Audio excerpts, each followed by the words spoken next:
So here we are, an ever-evolving, repetitious rant into whatever covers for the daily log. Today we have admittedly much to report. For example, the Australian rugby team finished victorious in their 2-1 victory in the series against the French, winning by the narrowest of margins in both terms of points and perhaps time. Super Saturday in the Rugby League was the prelude, which would have been good, but for various losses.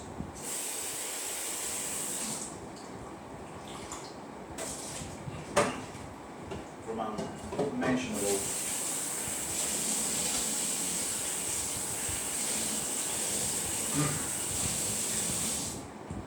unmentionable team. Now, the Daily Log historically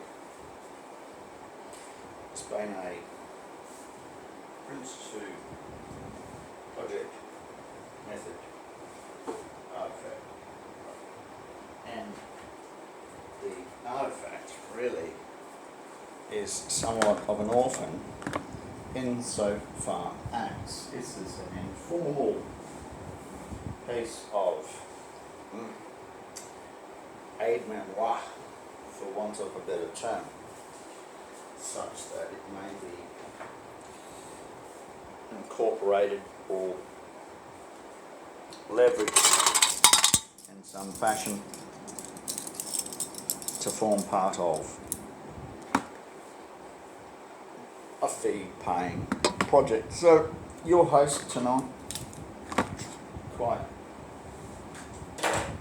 au fait with international rugby spectaculars, and I run a boot camp on how to drink Guinness in an Australian bar while watching an international rugby fixture. That's right, this 3-day course. It's only 1,500 Australian dollars, including,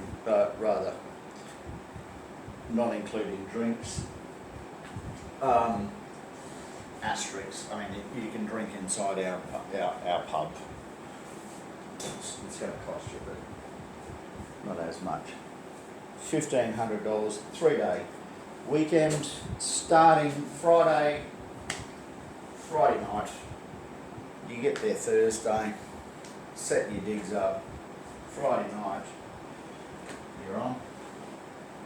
Tour of the city, tour about. What's about?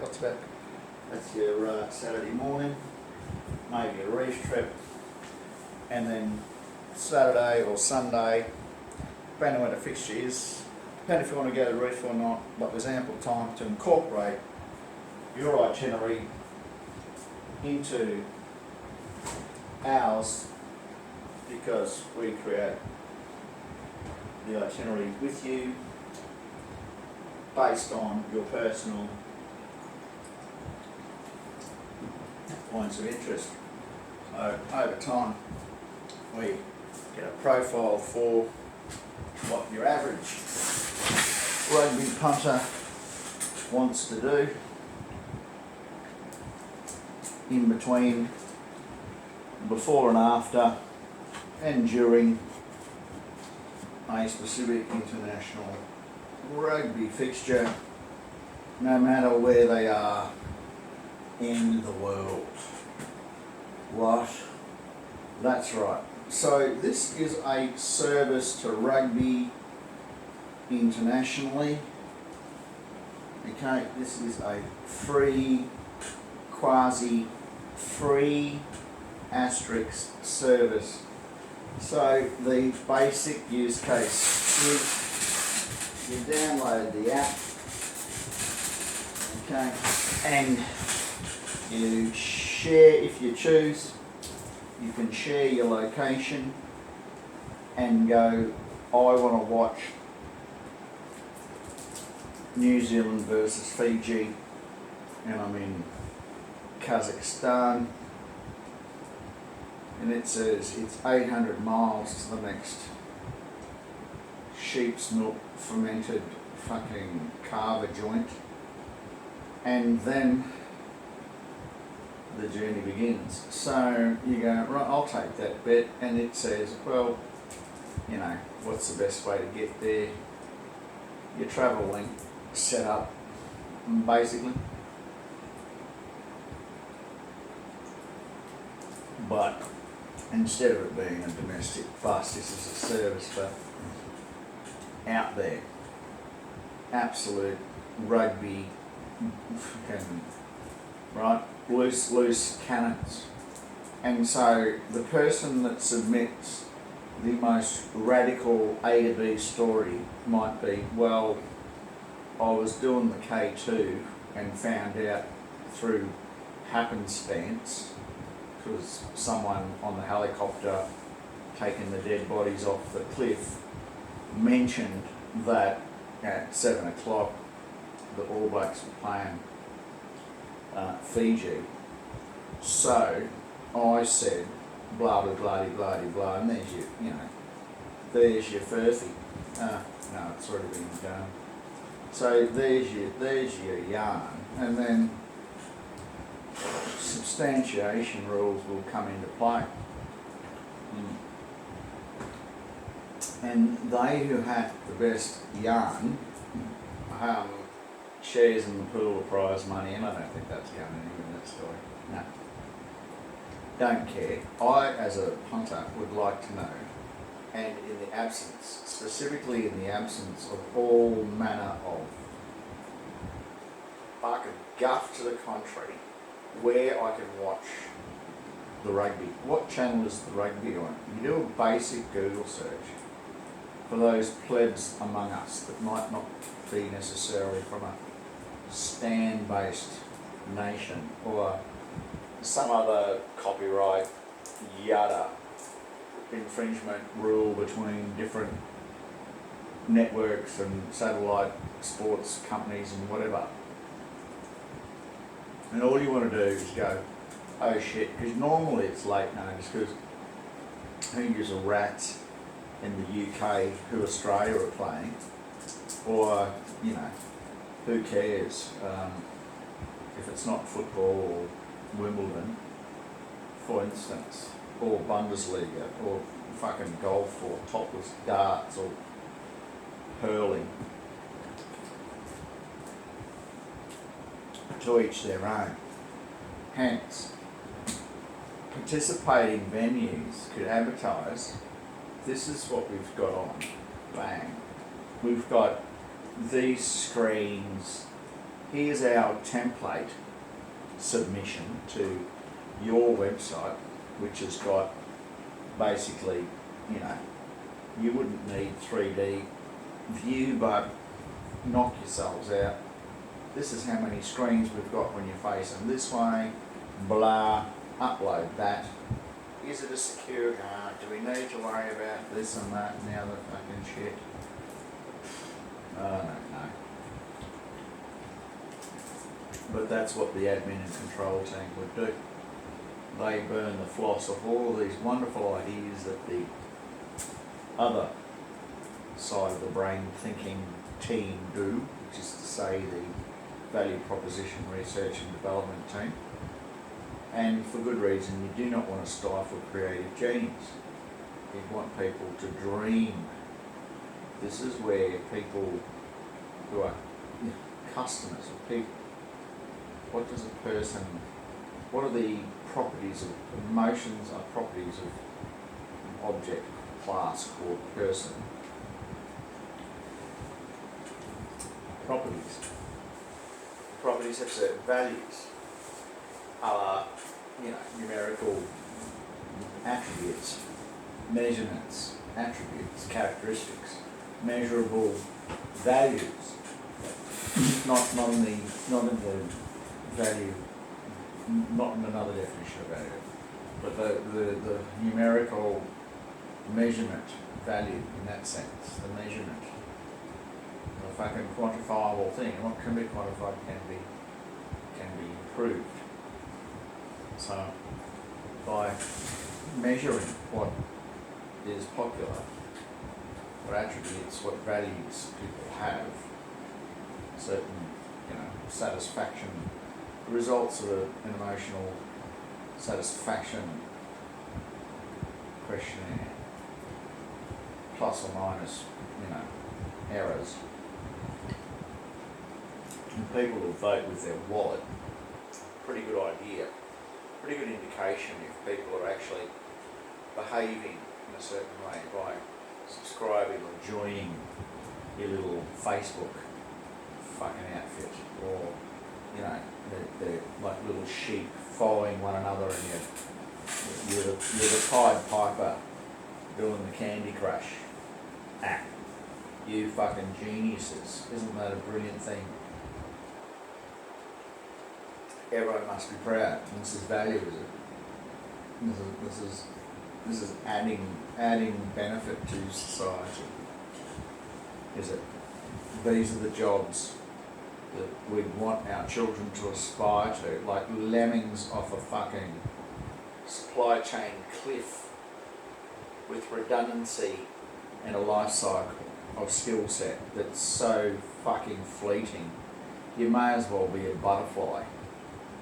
You live for a day, you train, you devote yourself to the latest language to program the next fucking clock radio toaster combination of appliance that's suddenly going to revolutionise and fill that psychological void that we've all been missing, Darth Vader. The big void, the big gaping chasm that cannot be filled psychologically, so we try to fill it with stuff. We try to fill it with a career based on a technology that's already passé by the time they've shrink wrapped it and shipped it on Amazon. And people assume the same life cycle, and the redundancy and the value given to a fucking human being is the same value or less given to a product in its life cycle. How much do we love vinyl records? A little bit. What about cassette tapes? They didn't make it. What about CDs? How much do we love our fucking CDs now? How fucking redundant, how much value did we used to put on a CD? Now, what's a CD worth? What's a CD collection worth now? In that sense of, it's fucking intrinsic value. And then it's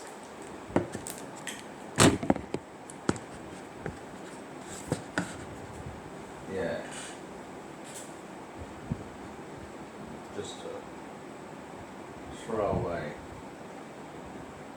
society, and always have been. Recently, when asked, like, who are you? Well, normally I'd quit started when I was 3, but in fact, probably began during the Industrial Revolution, with the advent of the steam engine and the joint stock company, because more capital was required to procure or build, commission these projects that only certain echelons of society could participate in, to build railroads and cotton looms for textile manufacture and coal mines, steam engine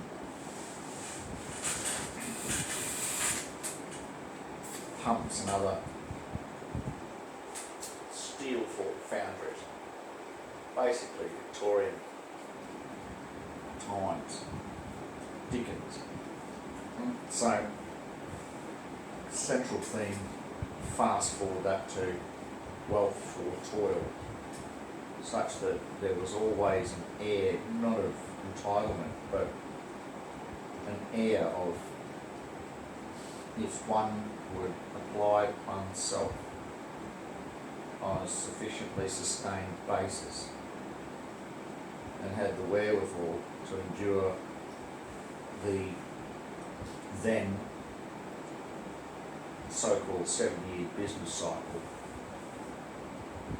which was a good analogue with flood, fire and famine, then one could make a fist of it. There were headwinds toward that egalitarian ideal, that grind that give rise to the outlaw side of my DNA. Not that there was ever the intent to do the wrong by the public, rather the state, who in many examples throughout history has marched under the banner of doing what is in the public's best interests, whereas this was a complete fallacy, and it was in fact the state acting under this umbrella, this artificial veil of incorporation, and these individuals whom, if they were ever held up to the same scrutiny as directors of companies, would have been deemed to be unfit for office. Only that presumption, that naive interpretation of the corporations law of this country in more recent times with the Royal Commission, nobody hanging from a fucking tree, charging dead people for advice, and the hundreds of thousands of instances of wrongdoing, and the relative, honestly, what a farce. And this whole, look at us everyone, we are the Royal Commission. Well, how much money do those people make directly and indirectly? And the printers, and where is the benefit given to the victims? Where is the benefit? The people who did these offences are still earning their multi-zeroed fucking salaries, and yet there's a multitude that have killed themselves as they've lost a third generation farm. Oh, get out your violins. And yet here we are, and people who I hold the most contempt for are not the bank robbers, like the robbers from the bank. The robbers from, not the robbers of the bank, but the banks who robbed. They're the bank robbers, right? The robber banks, right? The robber banks. These people still hold down their jobs, their entitlements, their pension funds. The government get fat off the look at us, look at what we're doing, exposing all this stuff. The fucking Parliament looks like it's actually operating. The government saying we don't want a Royal Commission, and the other guys saying we do, and they thrash it out, and it happens, and oh good, aren't we great for bringing the government to account, and a lot of these things happen on someone else's watch, and the media get fucking, and this is your economy, right? To some people, this is the bubble that society has become. This kind of like, two kids fighting over something, 2 cent piece in the playground, completely insignificant event in the general thrust of things. But I know it's all over the news, it's, it's creating jobs and interviews for people and royal commissions and printing, but what is it actually contributing to the economy in terms of gross domestic product per capita? Okay, because it's costing money, it's taking time, electricity, it's taking energy, people are going to drive there. Come on, how much does a session of Parliament cost? How much does 1 hour of Parliament, if a full session of Parliament, right, how much does it cost? All included for a day. What's it cost to run Parliament for a day? And then what if instead you just gave all that money to cancer research, and then the next day you gave that fucking $30 million to someone else, and the next day to someone else, and then why don't we shut it down for a month and give all the money to people that actually like the public, that actually need it? What about that? All those businesses that are going broke or would go broke or are broke, have gone broke, why not just go, right, if you're a business on this day and you went fucking bankrupt because we shut down the border, because some fucktard in Victoria or somewhere else did something, we mismanaged, we fucked up, then here's some fucking money. Why is it that shit needs to get so fucking complicated so quickly? Well, why is that? Because someone wants to have their own way at the expense of, what about who cares whose way it is? What about what works, what actually functions? What can we measure? We can't measure 148 pages. We can count the pages in the Royal Commission. Does the Royal Commission's recommendations change anything? Is that not the purpose of having this thing? Why bother if nothing will change, if it's still possible? And it's still going on. But that's the end of that rant for the daily log this Sunday morning. Then we've been faffing about with these lights, and I wonder if I can get a good one with the TV. So these huge smart lights. I can stand, love it. Yeah. I'm going to apps and Hue Essentials on the TV. And we've just put in, next, connect the bridge. Philips Hue. Yep. Yep. Connect the bridge, press the button on the bridge. Yeah, connected. Done. Alright. So now I've connected the TV to the Hue Essentials. So I'm running a tutorial in the background here. I've been mucking around with my Sony television. I'm in love with my TV. Look at it. And we've got these Hue, Philips Hue lights here. So we've put a few of those in. I'm trying to find the relevant, here we go, so boxes. So that's your hub, and that's your Bluetooth enabled shake light. That's the hub. That's IP or Wi-Fi based, and this one here, Bluetooth based. Apparently they can work together, but I don't quite know how. And so let's just have a tool about Philips Hue, living room. Yeah, switch on. What's happening? Living room, scenes. there's no, what? What have I pressed? What? Help yours? No, I don't want this shit.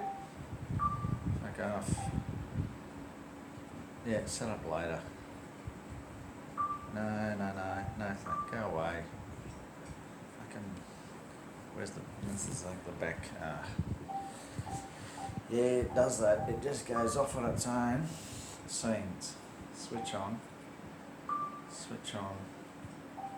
Edit. Living room.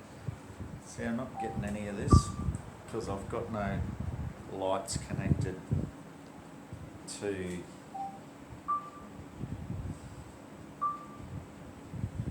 I've got nothing connected other than the bridge.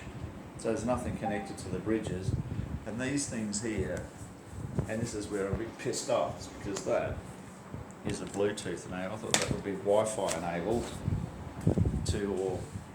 or that the Wi-Fi device here could speak Bluetooth and go, yeah, well, Bluetooth there to the bridge and Bluetooth to Wi-Fi to the Wi-Fi to the app, but negatives. And so I think I'm going to have to spend $500. Dance sensation. Well, come on. Yeah, go, start. Add entertainment area. Yeah, Philips Hue, great. Name entertainment area 1. Yep. Good. Cute. Oh, just go away. Save. Great. Oh, okay, so there's no lights.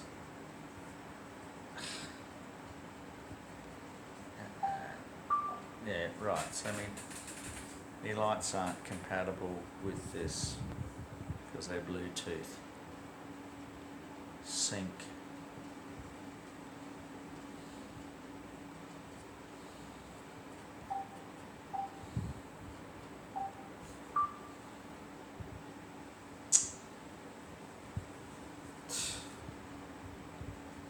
What a shit.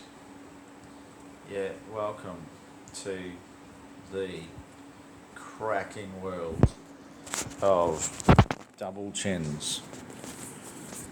How the fuck did this happen to my face?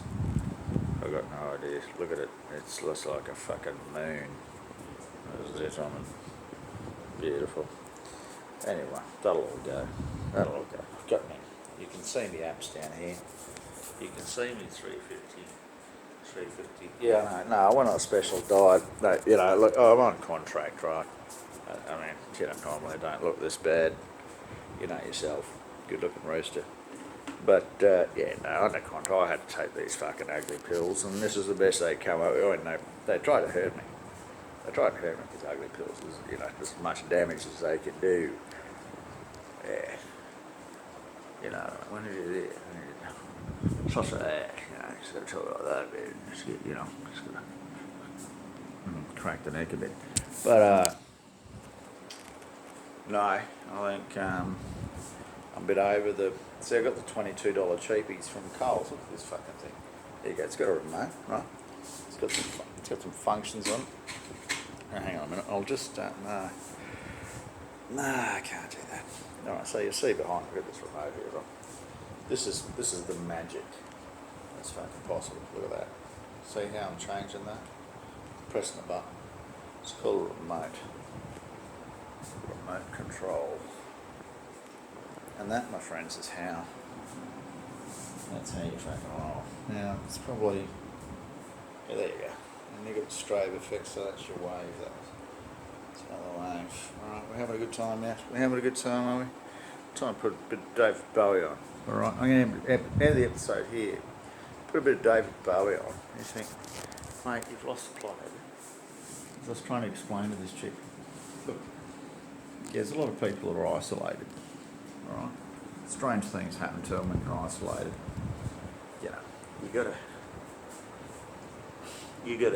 get your head around the claustrophobia that can ensue. Right? Now, Anne Frank. Now, that's a tragic little tale, but I think on the upside, and there needs to be one. The silver lining around it was that, you know, it's the human spirit that needs to entertain itself. You've got a choice.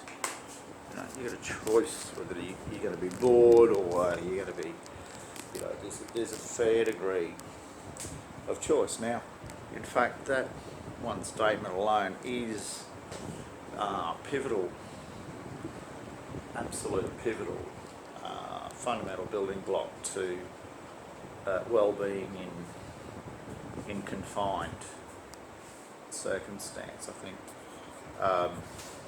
So if you commit yourself to the idea that ultimately there's always a degree of choice, right? An element that's down to you, then you'll gain what the pundits used to refer to as an internal locus of control. An internal locus of control, which means that one is one's master of one's destiny. Okay, so that it's going to happen largely due to your influence. I mean, I'm saying that, you know, black holes, and I mean, I'm not talking intergalactic influence. You know, quite a very small sort of internal locus of control, concentric rings around a parent, an adult, child. You know, sort of yin-yangy on a 120-degree third of a circle, kind of swirling three-dimensional colour jobby. Balance. There's three elements. There's a multitude of different models. It's not the be-all and end-all. It's flawed. Fine. It's just a framework for considering the fact that you are not fucking done until you think you are. And as long as you believe that there's a degree of choice, and what are we confronted by? We're confronted by an abundance of choice. Far too much. In fact, we are the prisoners of choice. So, without any further ado, you can choose to join me here at Club Alarm, where we conduct dance therapy sessions. We specialise in counter-isolation and its impact on the human psyche. Pull this handle here and just pull it. So you've got a degree of force being applied to this particular lever. It's glued to the wall. I'm very concerned about building something for this. And with this arm you're doing, I mean, there's a lot of weight on that. Right? Off. So that's done. Off. And then you're kind of like, till it hurts, or you get a reaction from your isolating parts of your different contexts of you're isolating bits of your body. That's why I'm confident that this chin that they've put on for the benefit of others, look at it, glorious. Things I do for this fucking show. Look at it. Holy shit. So Guinness, I don't know. Alright, so I'm just doing shit, filming. It's 3 o'clock in the fucking morning, right? Okay, yeah. But I'm not sitting down. Big deal. Now, I'm not actually doing the exercise properly because I'm holding this thing in one hand. And I'm going to have to refine this, and hopefully that's why I'm wearing the safety goggles. If that thing comes off the wall, that fucking falls. Can you see up here? A fucking doozy. I'm proud of this one, not. Fucking camping. Right, and I've still got the little weapon. Can you see that fucking... You will in a second.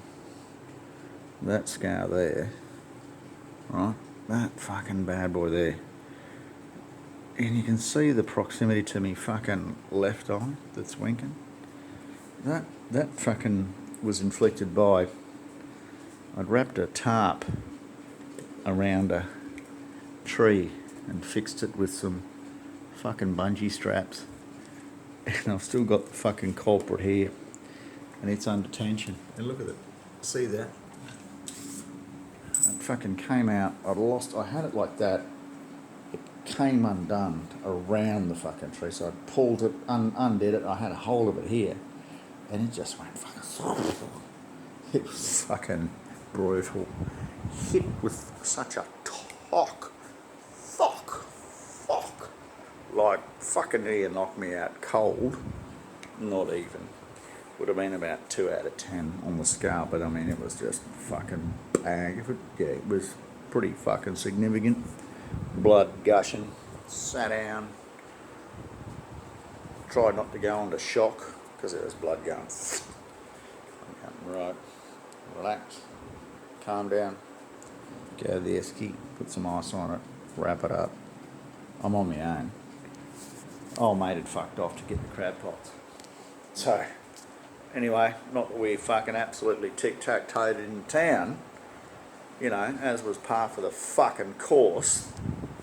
Hey, so I'm sitting there pissing blood, fucking just going, yeah, I'm just chilling. Yeah, mate, just put all my gear in the boat. Yep. No. Yeah, it was still fucking going by the time we came into the fucking boat ramp. Oh, the fucking butt of all the fucking jokes. Anyway, fucking good thing I've still got my eye. I'm grateful for that. And, yeah, got to respect these ropes.